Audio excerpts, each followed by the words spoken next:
welcome to today's video. Welcome to another reading vlog. I'm really excited about today's reading vlog because we're going to do a little spooky season, reading spooky vibe books, reading Halloween books, and I'm just so excited for it. I'm so excited.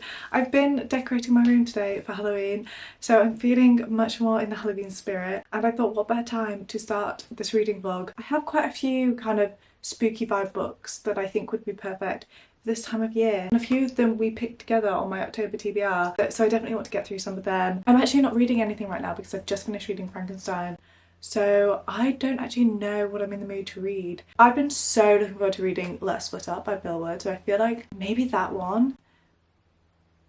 I don't know. I also have The Maidens. That's definitely got potential because that's like a dark academia type book. So I feel like that's kind of the right vibe. We also have quite a few Freedom McFadden books, which I feel like because they're psychological thrillers, they're just automatically on edge kind of spooky vibe. I'm going to choose my next read when I actually want to sit down and start reading. So I guess you'll see then what I end up choosing for our first book of this vlog. I'm ridiculously excited about this vlog because I'm so ready to feel more Halloween-y because I haven't really been feeling it. I'm just so excited. I'm so excited.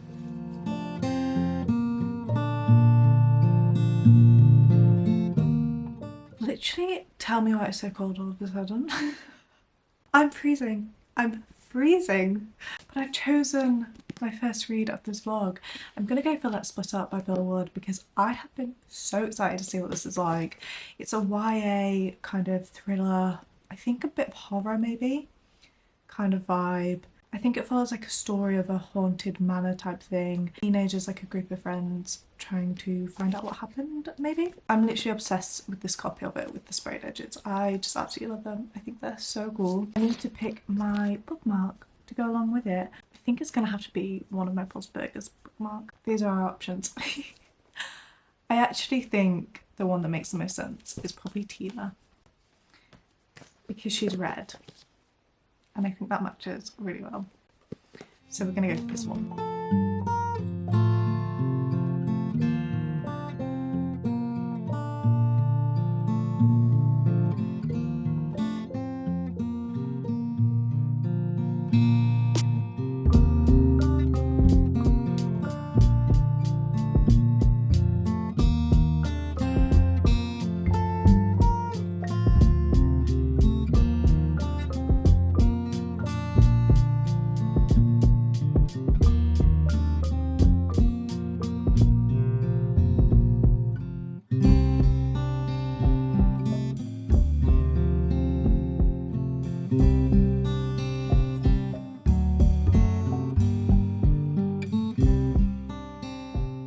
It's the next day. Time for a bit of an update on Let's Split Up.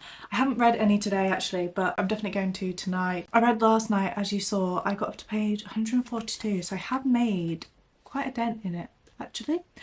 I'd say that's nearly halfway. And this is basically a YA thriller mystery kind of vibe. So the prologue follows this it couple and they are going to explore this abandoned mansion that's said to be haunted, and there's a ghost that lives there and kind of haunts people. And something happens to the it couple. By the way, everything that I'm saying is on the back of here, so because I don't want to spoil anything for you, but I know that that sounds like a massive spoiler, but it's actually not. It's literally the first thing you read on the back of the book. So something happens to this couple and then it follows our group of friends that we're basically spending the whole time with. So there's 4 of them all together and we get the perspective of 3 of them, and it just swaps between these 3 different friends, and they've basically decided to take it into their own hands to investigate what actually happened that night to this it couple. And I've just got to the point where they're actually going back to the mansion to explore for themselves, which, I mean, first rule in a horror film,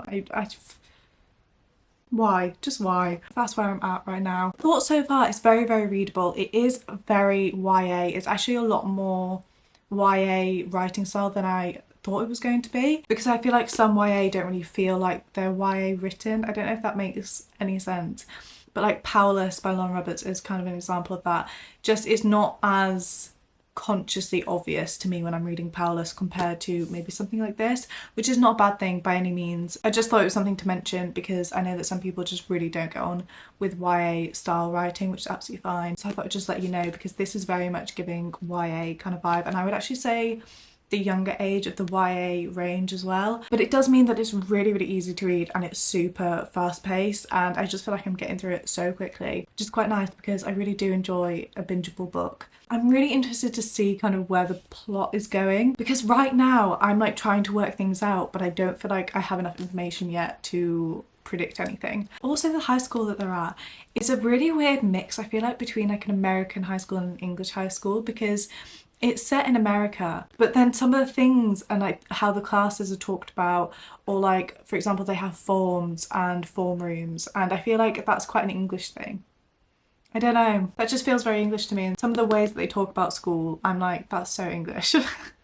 It's kind of a similar vibe to like Sex Education. If you've seen that show, it's like they're English students but it's at like an American style high school. That's kind of the vibe that it gives me. But I'm enjoying it so far and I'm intrigued to see what the rest is like. I think I will definitely finish this either today or tomorrow. Probably tomorrow. I still do have over half left. I'm gonna jump in the shower, get a cup of tea and read for a bit. That's my plan for the evening. But I just thought I'd say hi, have a little check-in and let you know how I was finding it so far.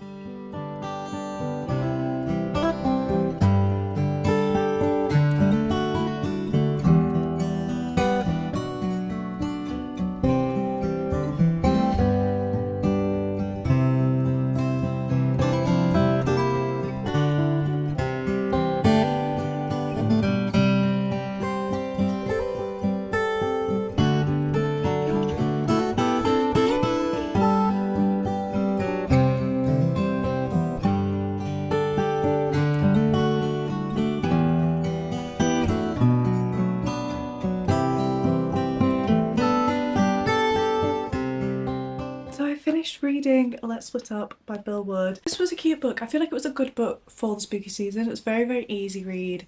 It's very quick to read as well, and it does definitely have a spooky sort of Halloween vibe, and it feels like a 90s high school Halloween film. It definitely has that sort of nostalgic feel to it. Like I said before, the writing in this does feel very YA, and if you really don't like YA books, I'm not sure this book would be for you. And it's definitely the lower end of YA writing, I feel like. The actual plot, I was really, really enjoying it. I liked the whole vibe of it for like the first half of the book.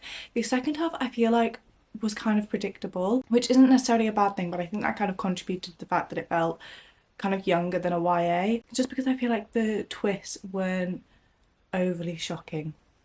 But I don't know if I'm just used to reading Freedom McFadden where she has like 3 twists and they're all completely out of left field.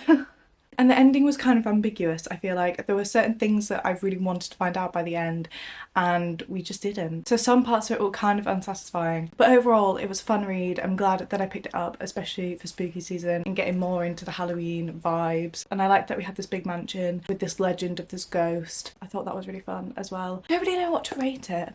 I think maybe like a 3-star. But I'm gonna sit with it for a bit, see how I feel, let it sink in a bit more, and I'm actually going to move on to my next read, which I'm thinking, I have The Widow's Husband's Secret Lie by Freedom McFadden, which is like a satirical novella which I've been so excited to read, and I feel like that should be a pretty short, quick, easy read. So I do have that one. And what else do I have? I also have The Maidens, which is a dark academia psychological thriller. I think it's like a Greek mythology, Cambridge University type thing. I feel like dark academia is really good for the Halloween vibe. It's not necessarily set at Halloween or anything, it just, the vibe of it, all cozy and like creepy vibe, I don't know.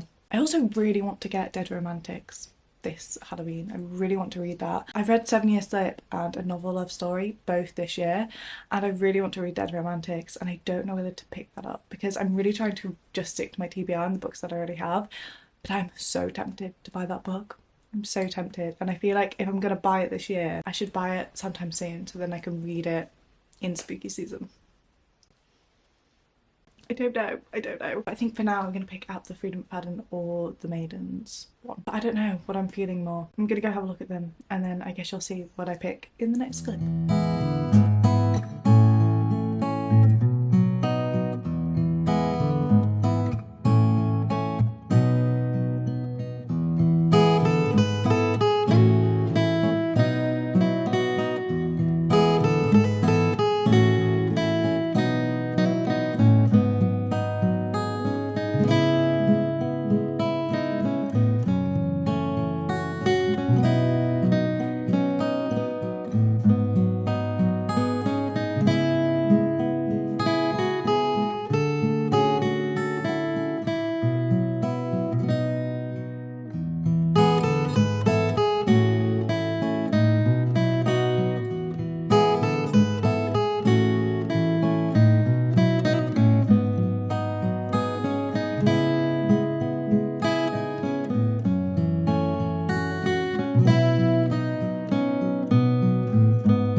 finished reading The Widow's Husband's Secret Life by Freida McFadden, her little satirical novella. I feel like I didn't really get much footage of me reading this because I read it so quickly, because it's literally a 120-page little novella. There was a little short story in the back of it which I didn't realise, which is a short story based on her book The Boyfriend, which was really fun to read having already read The Boyfriend. Basically just text messages between Gretchen and Sydney, who are both in The Boyfriend, and they're texting back and forth because Sydney's on a really bad day, and it just gives you a little snippet of what the date's like and why it's so bad, which I thought was really fun, and I'm really happy that I actually looked after the acknowledgements because otherwise I wouldn't have seen that. For the actual novella, this was just a bit of fun. It was so silly. It was so silly, but it is a satirical novella, so I kind of expected that. I don't really know what to say about it, to be honest. It's literally just an easy, fast-paced read. It's just silly. It's just so silly. That's literally the only way I can really describe it. What's really funny to me is that she actually mentioned herself in this book. Like, one of her characters was reading The Boyfriend, which is by Freida McFadden. They were reading that book in here and they were talking about it, and I just thought that was so funny and so like a weird crossover, even though it's literally her writing it. And I don't know, it was just amusing. It was amusing, and it was a nice different sort of read as well, because I've never read a satirical novella before. I honestly don't really have that many thoughts on it. And as for rating, I feel like it's so hard to rate because I don't really have anything to compare it to, and I can't compare it to like a normal thriller or even a normal like Freida McFadden book. And I feel like I can only really rate it on sort of enjoyment levels, which is what I tend to do anyway with books. But I honestly just don't even know where this sits for enjoyment level. Like, I enjoyed it. But I probably won't think about it again. I don't know. It's a weird one. I don't know. So I'm gonna leave the rating for now. I might actually not give this a rating in general, but we'll see. Maybe I'll just randomly decide to raise it. As for my next book, I have already started it.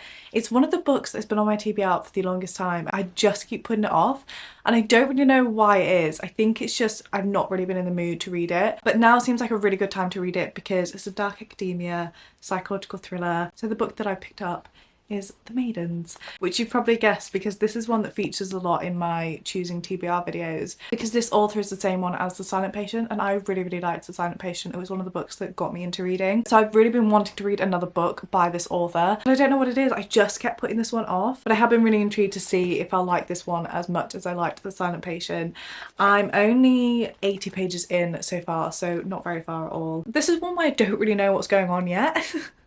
Like, I don't really know how everything's linked together. All I really know so far is that there's been a murder at this Cambridge university and that one of the teachers has basically been accused. But that's all that's really happened so far. On the back it says that The Maidens is an exclusive society, but we've not been introduced to this group or anything. And it also says the group from which each victim will be chosen, and there's only been one victim so far, so I don't know if there's going to be more. It sounds like there will be, but I feel like I haven't really got into it yet. I feel like I don't really know what's going on. I'm going to read some more today and hopefully we'll work out what's actually happening. Yeah, I'm excited. I'm excited. I will update you when I have something else to update you on.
I literally can't believe what I'm reading. That is so messed up. That is so messed up.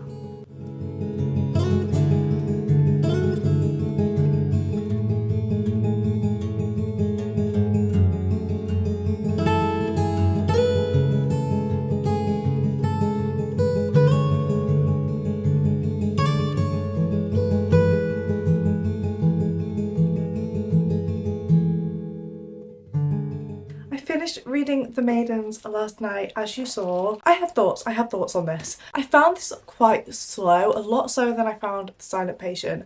I don't know what it was about this one, but the whole thing just was very slow paced in my opinion.